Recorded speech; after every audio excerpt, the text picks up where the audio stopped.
ਪਹਿਲੇ ਪਾਤਸ਼ਾਹ ਸ੍ਰੀ ਗੁਰੂ ਨਾਨਕ ਦੇਵ ਜੀ ਦਾ ਪ੍ਰਕਾਸ਼ ਪੁਰਬ ਮਨਾਉਣ ਲਈ ਸ਼੍ਰੋਮਣੀ ਕਮੇਟੀ ਵੱਲੋਂ ਸਿੱਖ ਸ਼ਰਧਾਲੂਆਂ ਦਾ ਜਥਾ ਗੁਰਦੁਆਰਾ ਸ਼੍ਰੀ ਨਨਕਾਣਾ ਸਾਹਿਬ ਪਾਕਿਸਤਾਨ ਵਿਖੇ ਨਵੰਬਰ 2025 ਵਿੱਚ ਭੇਜਿਆ ਜਾਵੇਗਾ। ਇਸ ਸੰਬੰਧ ਵਿੱਚ ਸ਼੍ਰੋਮਣੀ ਕਮੇਟੀ ਵੱਲੋਂ ਵੀਜ਼ਾ ਪ੍ਰਕਿਰਿਆ ਸ਼ੁਰੂ ਕਰ ਦਿੱਤੀ ਗਈ ਹੈ, ਜਿਸ ਤਹਿਤ ਸ਼ਰਧਾਲੂ ਆਪਣੇ ਪਾਸਪੋਰਟ 4 ਅਗਸਤ 2025 ਤੱਕ ਜਮ੍ਹਾਂ ਕਰਵਾ ਸਕਣਗੇ। ਸ਼੍ਰੋਮਣੀ ਕਮੇਟੀ ਦੇ ਸਕੱਤਰ ਪ੍ਰਤਾਪ ਸਿੰਘ ਨੇ ਇਸ ਬਾਰੇ ਜਾਣਕਾਰੀ ਦਿੰਦਿਆਂ ਦੱਸਿਆ ਕਿ ਹਰ ਸਾਲ ਦੀ ਤਰ੍ਹਾਂ ਸ਼੍ਰੋਮਣੀ ਕਮੇਟੀ ਵੱਲੋਂ ਸ੍ਰੀ ਗੁਰੂ ਨਾਨਕ ਦੇਵ ਜੀ ਦੇ ਪ੍ਰਕਾਸ਼ ਪੁਰਬ ਮੌਕੇ ਜਥਾ ਪਾਕਿਸਤਾਨ ਸਥਿਤ ਗੁਰਧਾਮਾਂ ਦੇ ਦਰਸ਼ਨਾਂ ਲਈ ਭੇਜਿਆ ਜਾਵੇਗਾ।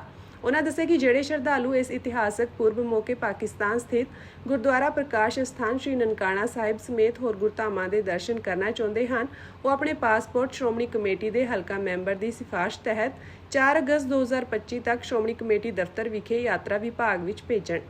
ਸਕੱਤਰ ਪ੍ਰਤਾਪ ਸਿੰਘ ਨੇ ਜਾਣਕਾਰੀ ਦਿੱਤੀ ਕਿ ਸ਼ਰਧਾਲੂਆਂ ਲਈ ਪਾਸਪੋਰਟ ਦੇ ਨਾਲ ਪਛਾਣ ਦੇ ਸਬੂਤ ਵਜੋਂ ਆਧਾਰ ਕਾਰਡ ਜਾਂ ਵੋਟਰ ਕਾਰਡ ਦੀ ਫੋਟੋਕਾਪੀ ਲਗਾਉਣੀ ਜ਼ਰੂਰੀ ਹੈ। ਉਹਨਾਂ ਸੰਗਤ ਨੂੰ ਅਪੀਲ ਕੀਤੀ ਕਿ ਉਹ ਸਮੇਂ ਸਿਰ ਆਪਣੇ ਪਾਸਪੋਰਟ ਅਤੇ ਦਸਤਾਵੇਜ਼ ਸ਼੍ਰੋਮਣੀ ਕਮੇਟੀ ਨੂੰ ਦੇਣ ਤਾਂ ਜੋ ਵੀਜ਼ਾ ਪ੍ਰਕਿਰਿਆ ਪੂਰੀ ਕਰਨ ਲਈ ਅਗਲੀ ਕਾਰਵਾਈ ਕੀਤੀ ਜਾ ਸਕੇ।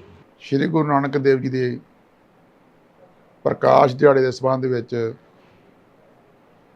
ਜਿਹੜਾ ਹਰ ਸਾਲ ਇੱਕ ਵਿਸ਼ੇਸ਼ ਜਥਾ ਪਾਕਿਸਤਾਨ ਸਥਿਤ ਗੁਰਧਾਮਾਂ ਦੇ ਦਰਸ਼ਨਾਂ ਲਈ ਜਾਂਦਾ ਹੈ। ਇਸ ਵਾਰ ਵੀ ਇਹ ਜਥਾ ਜਿਹੜਾ ਉਹ ਸ਼੍ਰੀ ਗੁਰੂ ਨਾਨਕ ਦੇਵ ਜੀ ਦੇ ਪ੍ਰਕਾਸ਼ ਦਿਹਾੜੇ ਦੇ ਸੰਬੰਧ ਵਿੱਚ ਨਵੰਬਰ ਮਹੀਨੇ ਵਿੱਚ ਜਾ ਰਿਹਾ ਹੈ।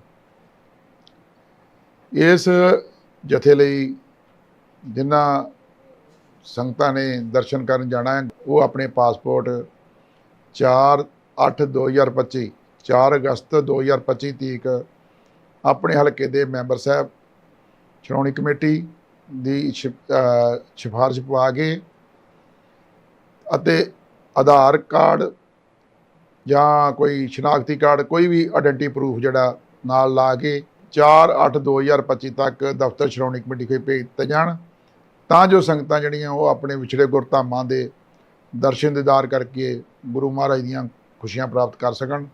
ਵਾਹਿਗੁਰੂ ਜੀ ਕਾ ਖਾਲਸਾ, ਵਾਹਿਗੁਰੂ ਜੀ ਕੀ ਫਤਿਹ।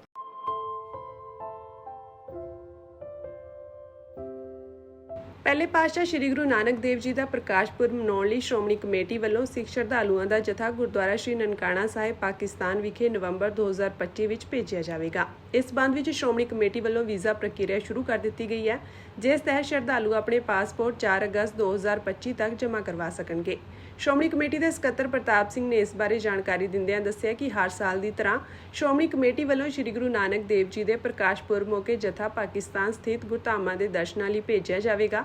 ਉਨ੍ਹਾਂ ਦੱਸਿਆ ਕਿ ਜਿਹੜੇ ਸ਼ਰਧਾਲੂ ਇਸ ਇਤਿਹਾਸਕ ਪੁਰਬ ਮੌਕੇ ਪਾਕਿਸਤਾਨ ਸਥਿਤ ਗੁਰਦੁਆਰਾ ਪ੍ਰਕਾਸ਼ ਸਥਾਨ ਸ਼੍ਰੀ ਨਨਕਾਣਾ ਸਾਹਿਬ ਸਮੇਤ ਹੋਰ ਗੁਰਧਾਮਾਂ ਦੇ ਦਰਸ਼ਨ ਕਰਨਾ ਚਾਹੁੰਦੇ ਹਨ, ਉਹ ਆਪਣੇ ਪਾਸਪੋਰਟ ਸ਼੍ਰੋਮਣੀ ਕਮੇਟੀ ਦੇ ਹਲਕਾ ਮੈਂਬਰ ਦੀ ਸਿਫਾਰਿਸ਼ ਤਹਿਤ 4 ਅਗਸਤ 2025 ਤੱਕ ਸ਼੍ਰੋਮਣੀ ਕਮੇਟੀ ਦਫ਼ਤਰ ਵਿਖੇ ਯਾਤਰਾ ਵਿਭਾਗ ਵਿੱਚ ਭੇਜਣ। ਸਕੱਤਰ ਪ੍ਰਤਾਪ ਸਿੰਘ ਨੇ ਜਾਣਕਾਰੀ ਦਿੱਤੀ ਕਿ ਸ਼ਰਧਾਲੂਆਂ ਲਈ ਪਾਸਪੋਰਟ ਦੇ ਨਾਲ ਪਛਾਣ ਦੇ ਸਬੂਤ ਵਜੋਂ ਆਧਾਰ ਕਾਰਡ ਜਾਂ ਵੋਟਰ ਕਾਰਡ ਦੀ ਫੋਟੋਕਾਪੀ ਲਗਾਉਣੀ ਜ਼ਰੂਰੀ ਹੈ। ਉਹਨਾਂ ਸੰਗਤ ਨੂੰ ਅਪੀਲ ਕੀਤੀ ਕਿ ਉਹ ਸਮੇਂ ਸਿਰ ਆਪਣੇ ਪਾਸਪੋਰਟ ਅਤੇ ਦਸਤਾਵੇਜ਼ ਸ਼੍ਰੋਮਣੀ ਕਮੇਟੀ ਨੂੰ ਦੇਣ ਤਾਂ ਜੋ ਵੀਜ਼ਾ ਪ੍ਰਕਿਰਿਆ ਪੂਰੀ ਕਰਨ ਲਈ ਅਗਲੀ ਕਾਰਵਾਈ ਕੀਤੀ ਜਾ ਸਕੇ। ਸ਼੍ਰੀ ਗੁਰੂ ਨਾਨਕ ਦੇਵ ਜੀ ਦੇ ਪ੍ਰਕਾਸ਼ ਦਿਹਾੜੇ ਦੇ ਸੰਬੰਧ ਵਿੱਚ ਜਿਹੜਾ ਹਰ ਸਾਲ ਇੱਕ ਵਿਸ਼ੇਸ਼ ਜਥਾ ਪਾਕਿਸਤਾਨ ਸਥਿਤ ਗੁਰਧਾਮਾਂ ਦੇ ਦਰਸ਼ਨਾਂ ਲਈ ਜਾਂਦਾ ਹੈ। ਇਸ ਵਾਰ ਵੀ ਇਹ ਜਥਾ ਜਿਹੜਾ ਉਹ ਸ਼੍ਰੀ ਗੁਰੂ ਨਾਨਕ ਦੇਵ ਜੀ ਦੇ ਪ੍ਰਕਾਸ਼ ਦਿਹਾੜੇ ਦੇ ਸੰਬੰਧ ਵਿੱਚ ਨਵੰਬਰ ਮਹੀਨੇ ਵਿੱਚ ਜਾ ਰਿਹਾ ਹੈ।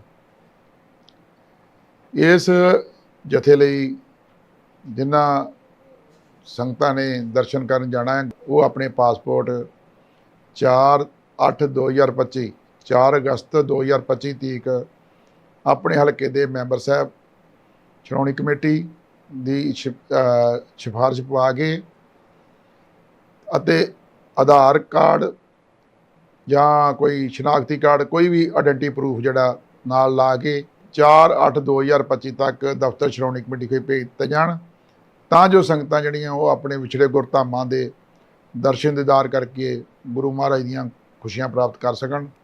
ਵਾਹਿਗੁਰੂ ਜੀ ਕਾ ਖਾਲਸਾ, ਵਾਹਿਗੁਰੂ ਜੀ ਕੀ ਫਤਿਹ।